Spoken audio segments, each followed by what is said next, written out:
So we finally got her in this facility, and not too long ago, she had a fall. Where she fell, was she in the shower, was she sitting? Nobody could tell us anything. So triggering. That is a clip from Stolen Time, a documentary that premieres tonight, and it is all about for-profit care home and ageism. This is a really, I mean, for you and I both, personal doc to watch. Because we both have parents in long-term care, and I've been dealing with phone calls. I got my iPhone right here because my dad's care home has been calling me every day.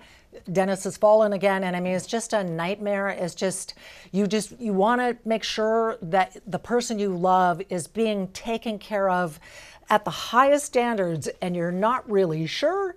And it turns out, according to this documentary, that there is reason to be concerned in some areas.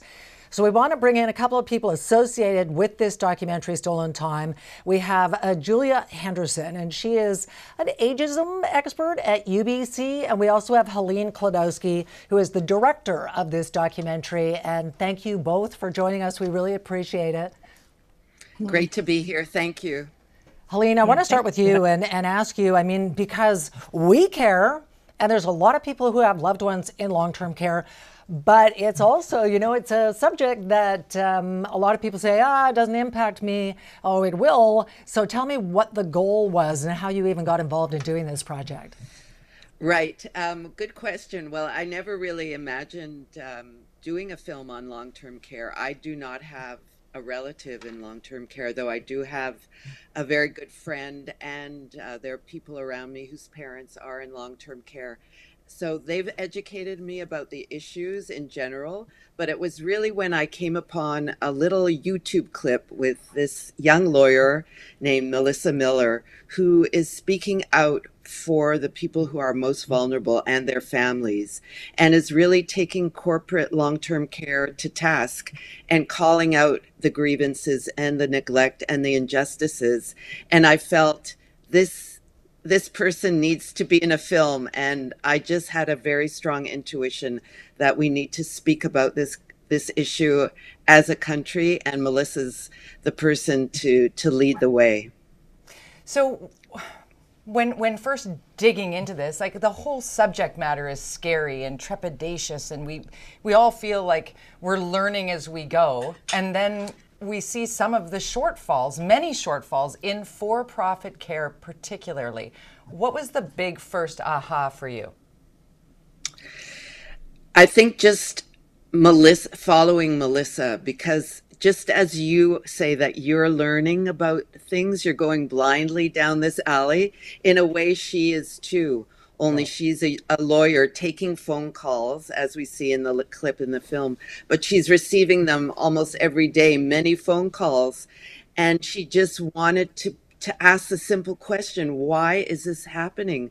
We live in Canada. Shouldn't there be a decent healthcare system? So I think really, as Melissa's learning about what's wrong with the system, and not only for residents and their families, but also for workers, she's really trying, she says through the film, I'm really trying to connect the dots. And that's what I hope viewers will take with them. Just learning about all these connections that are producing a system that's far less than ideal. Julia, tell us about your contribution. I mean, you are basically an expert in ageism, and that's part of the problem, is that we have very vulnerable elderly people that society's kind of gone, yeah, well, they're in their 80s and they have dementia. They're valuable and they are loved by their families. Yeah, that's exactly right. And I think that was one of the beautiful parts of the film, right, is that Helene has done a wonderful job of really showing the humanity of the people in the stories, and showing the voices of the families, and showing these older adults who are living in residential care across their lifetime through photographs. So that just humanizes the story and makes it so important. So yes, my work is looking at and thinking about cultural ageism and the kind of cultural narratives that we create through storytelling, through our news, our media, and how those kind of narratives are constructed and what what messages they're telling us. So, for example, one of the new genres in literature, my colleague Ulla Kreibernegg has identified the care home escape story. And there are a lot of stories coming out where the central character, an older adult, is trying to escape from the care home. Well, what does that tell us about the care home? It tells us it's a place people don't want to be. And very often these central characters are also fairly healthy and able to escape. So it's not really reflecting the kind of environments that we might want to imagine and create. And what would it be like if we told stories where care homes were places of community and connection and places that offered dignity and joy. And we created the imaginative possibilities of what that kind of place could be like. Oh, that sounds wonderful. It does sound wonderful. And there are some wonderful places. Like, it's a broad stroke to paint all with the negative, because there are some that have enough workers, that have enough space, that have enough of that connection, but so few that aren't in the for-profit arm of things. Like, Julia, are we... Yes. The Seniors Advocate in BC has often said, we need to do better here. And it'll be a Herculean effort to try and move everyone into government subsidized long-term care at the level that we would hope to expect. How do we move forward from here? Yeah, so in BC right now, of the publicly funded long-term beds, which are the majority of long-term care beds, about a third of them are owned and operated by the health authorities. About a third are contracted to nonprofit societies, and about a third are contracted to these corporate for-profit care homes. And the Seniors Advocate that you mentioned in their report, A Billion More Reasons to Care, has identified that in the 2021-22 financial records, these for-profit care homes provided 500,000 fewer care hours than they were contracted for by the province, whereas not-for-profit contracted care facilities provided 93,000 more care hours than they were contracted for. Well, so there is a significant difference. Yeah, for sure. And Helene, I mean, that's why people are talking about things like falls in a home, unwitnessed falls. I mean, you can't, be there at every second, but even the investigators who are in this documentary seem shocked by some of the things they saw. What stood out to you as being the most concerning thing?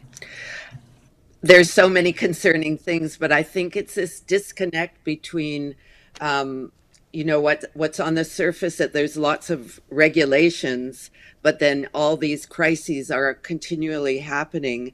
And also the disconnect between workers, many, I wouldn't say all, but many workers that want to do a good job, and they just don't have the time to do it. It's that old saying, the conditions of work are the conditions of care.